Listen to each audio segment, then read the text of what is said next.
ba da jimawa ba na muku bidiyo akan yadda za ku yi amfani da website na Data ku ƙirƙiri B2B website for free wanda ba buƙatar sai ka biya ko sisi, sai dai da yawa ba su fahimci yaya za su yi amfani da wannan website ba domin samun kuɗi online.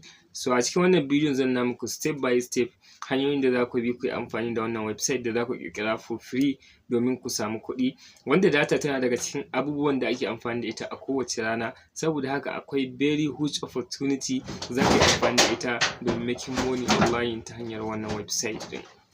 Daga farko abin da ya kamata ka sani shine za ka ƙirƙiri website a Data wanda kyauta ne. Za ka ƙirƙiri B2B website wanda za a iya komai da ita, kama daga sayan kati, data, bills, cable subscription, dukkanin komai za ka iya biya da ita kamar yadda kake amfani da kowace website na data, amma ita kyauta ne za ka ƙirƙire ta, ba buƙatar sai ka kashe ko sisi na ƙirƙira, kuma ba ka buƙatar jarin da za ka yi amfani da shi domin sakawa a wallet naka, wanda mutane idan sun sayi data kamfanin data za su ja, ko kuma network API ɗin da kake amfani da shi za su ja data daga cikin wannan wallet ɗin. Duka Data wannan kamfanin sun ɗauke maka komai, kawai abin da kake buƙata shine ka ƙirƙiri website ɗinka ka yi sharing zuwa ga 'yan uwa.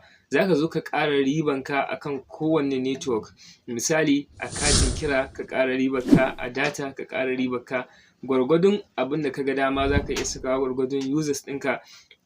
Daga nan sai ka yi sharing zuwa ga 'yan uwa da abokan arziki. So dukkanin wanda ya yi amfani da site ɗinka ya sayi data, kai kuma wannan ribar da ka ƙara a sama tana nan ta zama taka. Kenan ka yi creating na opportunity wanda a koyaushe ko kana bacci wani ya yi amfani da site ɗinka ya sayi data, kana making na profit ba tare da ka saka ko sisi. So a taƙaice abin da za ka yi shine kai tsaye za ka zo a wannan website ta gdata.com.ng, wato za ka garzaya a wannan address ɗin. Bayan ka shiga sai ka yi creating na account.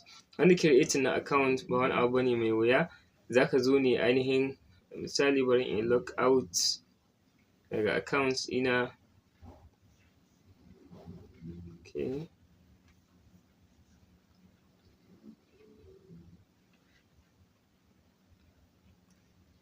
So sai mu jira ya kammale. Yawwa, so za ka danna akan ainihin create account kamar haka. So bayan ka danna akan create account, kai tsaye zai buɗe maka inda za ka yi creating na account. Za ka saka full name naka, mobile number, email address, sai ka yi creating na password. Daga nan sai ka yi ainihin creating na transaction pin. Wannan transaction pin shine wanda za ka yi amfani da shi a duk lokacin da kake so ka yi ainihin abin da ake kira transaction, ma'ana in kana son ka sayi data kuma makamancin haka, so za ka yi amfani da ainihin wannan pin ɗin. Sai ka ƙirƙire shi aƙalla guda 5 ne ko guda 4 I think. Sai referral code wanda optional ne, amma za ka yi amfani da referral code ɗina da zan ajiye muku akan screen. So bayan haka sai ka danna akan sign off, shikenan kai tsaye ka creating na account. So ni already ina da account, da haka ba buƙatar sai na sake yin ainihin sign off. So daga nan abin da zan yi shine kai tsaye zan koma a cikin account ina kamar da kuke gani. So kai tsaye zan yi login cikin account ɗina. Bayan na danna akan login, za ku ga login ya yi successful, sai in danna akan OK. So idan shine farkon zuwanka a wannan ainihin website ɗin, a wannan wurin da aka na view dashboard zai nuna maka create website. So already na yi bidiyo akan yadda ake creating na website, is very simple, baya wuce ɗaukar mutum minti 2, wanda za ku ga bidiyon da zai bayyana a kai, sai ku danna shi zai nuna muku yadda ake yin creating na website ɗin, babu wani wahala a ciki. So kai tsaye bayan ka yi creating na website, abin da za ka yi shine za ka ga ya nuna maka view dashboard. Wannan view dashboard ɗin wuri ne za ka iya nuna dashboard ɗinka, ma'ana nan ne kamar a ce admin dashboard na website naka, wanda za ka ganin mutum nawa ne yake amfani da site ɗinka, waye register, waye saka kuɗi, duka ta nan za ka gan su. Misali idan danna akan view dashboard, ko kuma ka zo ka danna akan sunan website ɗinka da ka saka. Misali ni na sa mata suna Data, ma'ana hikima data. So za ka iya danna nan ko ka danna view dashboard, duka ɗaya ne. Misali ina taɓa nan zai kai ni dashboard ɗin, kamar da ina taɓa view dashboard zai kai ni. Idan ka duba za ka ga cewa all users ɗina mutum ɗaya ne, wato shine mutum ɗaya da ya register, wanda shi ma ni ne na yi creating na account ɗina. Bayan na yi creating ɗin website ɗin, sai na je na buɗe account domin in nuna muku yaya ainihin site ɗin da ka ƙirƙira take. So idan ka duba za ka ga inda aka rubuta visit user page, sai ka danna akan visit user page. Kana dannawa zai kawo ka zuwa wannan pejin. Bayan site ɗinka ta buɗe kamar haka, abin da za ka yi shi ne za ka danna akan get started, ko a nan sama za ka ga login ko register. So sai ka taɓa akan register, za ka ga cewa me shi ma duka hanyar da ka bi wurin creating na account akan Data ita ma haka taka za ta kasance. So abin da za ka yi shi ne, ba account zan creating ba, already ina da shi. Da haka abin da zan yi shi ne zan yi login.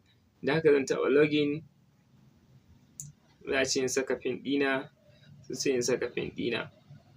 So kai tsaye pejin zai kawo ga shi ne wannan. Da kuka duba wannan shi ne HData website ɗin da na ƙirƙira. Za ku ga me ga ainihin yadda take nan, ga yadda cikinta yake. Za ku ga irin abubuwan da za a yi a cikinta. Misali idan kuka duba a nan za ku ga akwai airtime, akwai data, akwai cable TV, electricity, exam pin, custom website, duka za ka gan su ga su nan. Sa'annan abin burgewan shi ne kai tsaye za ka ga a nan cewa za ka iya zuwa ka yi ainihin funding na wallet naka ba tare da ka tsaya wai wani manual ba. Za ku ga automatically za a ƙirƙirar maka account wanda za ka yi amfani da shi ka yi payment cikin wannan website ɗin ba tare da ka samu wata matsala ba. Wanda wannan za ka ga is amazing a ce ka samu wannan website ɗin for free. So wannan shi ne wanda za ka tura wa mutane suna amfani da shi suna sayen data. Misali mutum ya zo a nan zai sayi data, a ce ya zo nan ya danna akan data. Muƙaddara a nan datan yanda suka baka ita, za ka ga cewa a yanzu idan muka taɓa akan buy data, muka zaɓi MTN, tariff, SME, select plan, za mu ga cewa 1 gig a 600 take. To nan 1 gig ta MTN a 600 take. Muƙaddara kai kuma sai ka sa ribar naira 50. Misali mu saka a nan, mu koma Data website setting, sai ka taɓa setting. Daga nan sai ka zo mu scrolling a ƙasa, za ku ga cewa ga MTN data a nan, ga MTN data. So a nan za ka iya zuwa ka saka ainihin profit ɗinka. Misali bari mu ce 50 naira, sai mu danna akan save. So yanzu idan muka danna akan save, sai muka koma a cikin HData wato website ɗin da muka ƙirƙira, bari mu ɗan refreshing ɗinta kaɗan.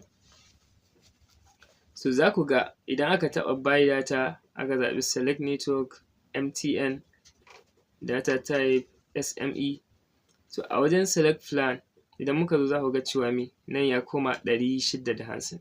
To a yanzu duk wanda ya sayi wannan data ɗin 600, kowacce a cikinsu yanzu naira 50 ta ƙaru akan farashin da kamfani ya bayar.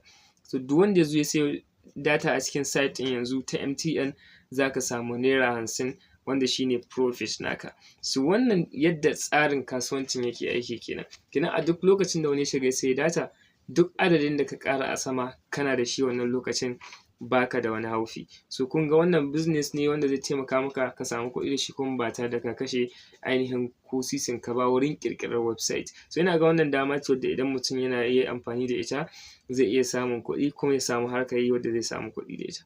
Misali da za ka koma a cikin data ɗinka website, idan mutum ya saya kana son ka ga abin da ka samu, za ka koma baya ne, back. So a nan wajen my profit za ka ga nan me, za ka ga ainihin nan profit naka suka hawa. Yanzu misali idan mutum ɗaya ya sayi data ta MTN kamar yadda muka ƙara 50 naira, so za ka ga 50 naira ta hau a nan wurin. So ko mutum nawa suka saya, kuɗinka suna taruwa nan, wanda sun kai 1000 za ka iya withdraw. Za ka taɓa withdraw, daga nan sai ka saka account name ɗinka, account number, bank name, sai ka yi applying na withdrawal, sai ka yi withdrawal kai tsaye. Wanda shi ne sauƙinta. Sa'annan users ɗinka za ka iya shiga a nan ka bincika ga users ɗinka. Misali in ka taɓa view user, za ka ga dukkanin waɗanda suka register da website ɗinka, za ka gan su number wayansu da kuma ainihin balance ɗin da suke da shi. So duka za ka iya ganin su a nan, wanda ta nan za ka iya managing na users. Ƙila akwai wata matsala, za ka iya kiran user ka yi, duka za ka iya yi. Sannan ga ainihin ɓangaren notification nan ma duka za ka iya ganin notification na site, wasu abubuwa da komi duka me za ka iya ganin transaction da status da komi, za ka iya ganin notification ta wannan ɓangare. So kai tsaye yadda za ka yi amfani da data kenan. Yanzu misali kai sharing na website ɗinka zuwa ga mutane da yawa, ko ƙila kai content creator ne ko makamancin haka, ka yi sharing na website ɗinka na data, mutane suna shiga suna saye, a hankali sai kana samun kuɗi da wannan website ɗin ba tare da kuma ka kashe ko sisi a ciki ba. So kai tsaye yadda za ku yi amfani da website ɗin data domin samun kuɗi kenan. Fatan kun ji daɗin wannan bidiyon. Idan haka ne kada ku manta da yin subscribing da liking na wannan bidiyon da sharing zuwa ga 'yan uwa da abokan arziki.